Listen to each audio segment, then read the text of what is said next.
Hi, I'm Nikki from Teaching Autism and welcome to the Autism and Special Education Community Podcast. Are you an autism or special education professional? Are you a teacher or therapist looking for support and new ideas? You may even be a parent, family member or carer. This podcast is perfect to help you find out more information, support and get some of your questions answered. Hi everyone, it's Nikki here and I am so excited to welcome you back to another episode of my Teaching Autism and Special Education Community Podcast. I have been really busy behind the scenes recording and planning some fantastic upcoming episodes for you all, and I am so excited for you to hear them. I listen to the questions and feedback that you all send in to me every week, and I use these to try and work out what you would all like to hear about the most. This week is all about Fragile X. Before we start, I just want to mention really quickly that there are a few other names out there for Fragile X. Some of these are FRAXA syndrome, FRAX syndrome, FXS, Marker X syndrome, and Martin-Bell syndrome.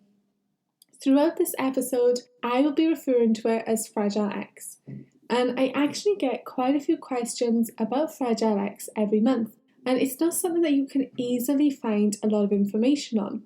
I actually wrote a blog post about this a couple of years back, and I'll link to that in the show notes for you as well, so that you can add it to your reading list if you wish. As always, I'm going to start right at the beginning, and that is the most common question that I get asked, and it's what is Fragile X? Well, Fragile X happens when your body isn't able to make enough protein that it needs to grow and develop the brain. It actually affects around 1 in 4,000 males and 1 in 8,000 females, but 1 in 600 males and 1 in 250 females actually carry the pre-mutation. Just like autism, Fragile X is more common in boys than girls. The X chromosome is one of a pair of chromosomes. Girls have 2 chromosomes while boys have 1. This means that if a girl has 1 full mutation X chromosome and 1 good chromosome, this can help in some ways to make up for the fragile one. The next question is one that usually follows on, and what can Fragile X cause for the individual? This is actually usually a really common question that I get from teachers and education professionals. A lot of the time it's when they have a new student come into their class who is diagnosed with Fragile X, and the teacher's unsure what to expect, and they want to find out as much information as they can to ensure that they're able to support the student the best that they can. So Fragile X can cause learning difficulties, but it can also cause the individual to have some difficulties with social, language, attention, emotion, and behaviour skills. Some of the common symptoms of Fragile X are trouble learning skills like walking, sitting, or crawling, difficulties with language and speech, flapping hands, not making eye contact, anxiety, poor impulse control, having a sensitivity to lights or sounds, struggles to pay attention, aggression, self-destructive behaviours, and hyperactivity. There are also many other symptoms as well, but these are ones that we tend to see the most of.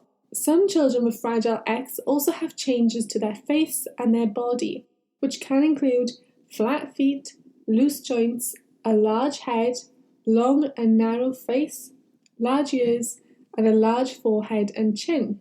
Symptoms of Fragile X are usually a lot milder in girls than boys. It's also interesting that boys who have Fragile X have trouble with their learning and development, but girls don't usually have these issues.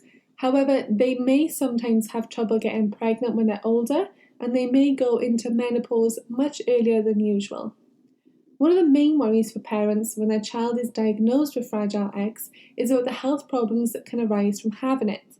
These can be things like seizures, hearing problems, vision problems, and heart problems. The Fragile X chromosome comes in 2 ways. The first is pre-mutation, and the second is full mutation. Pre-mutation can be unstable, but this may not affect the individual, causing learning difficulties. It can grow, especially if passed from a mother to her baby. A man or a woman with pre-mutation Fragile X chromosome can be called a carrier. Now, being a carrier may cause a small change in an individual, but a full mutation will cause a much larger change, and this can also stop the gene from working. Fragile X can actually be diagnosed by having a blood test. And if you're a carrier of Fragile X, your doctor can talk to you about having tests that you can have when pregnant to understand what the chances are of your baby having Fragile X. So now that you've found out some information about Fragile X, you may be wondering, well, how will all of this affect an individual who's going to be coming into my classroom? Or how will it affect my child, especially in a homeschool environment too? The individual could be easily distracted or restless, and they may have a much shorter attention span. They may be impulsive and overactive, constantly wanting to be on the move. And sensory difficulties are also common for individuals with Fragile X. Fragile X traits can actually be really similar to autistic traits, like struggling with eye contact or finding it hard to relate to others and form friendships and relationships. I also want to mention here that many individuals who have Fragile X may also get diagnosed with autism, and they may develop epilepsy. And another really common trait is anxiety. Most of us will probably know someone who has been diagnosed with anxiety and how much this can affect an individual's life, and in different ways as well. Another common way that Fragile X can affect an individual is through speech difficulties, like speech delay, and usually more with expressive language than receptive language. Now that you know all of this, you may be wondering, well, what treatment options are available? Well, no medicine can cure Fragile X, but there are options out there that can help individuals manage easier. And these include things like having additional support in school, or going to a special education school, having an IEP. All of these will help provide them with a more supportive and inclusive education. Speech and language therapy, occupational therapy, and behaviour therapy. There are also some medicines available that can help to prevent seizures and manage symptoms like hyperactivity. So that is my super quick overview today to help you find out a little bit more about Fragile X and the way that it can affect individuals. I hope you found this podcast episode helpful. If you have any further questions, please don't hesitate to send me an email and I'll be more than happy to help you out. If you want to learn more about Fragile X, I really recommend finding and joining a support group, whether it's local or even on social media websites, or have a look on Google search too. The National Fragile X Foundation also provide a lot of advice and resources that you may find helpful, and I will list all of these in the show notes for you to access too.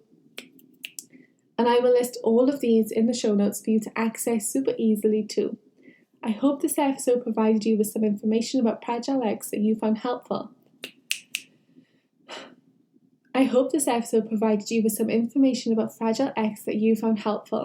Thank you for listening, and I'll speak to you again soon.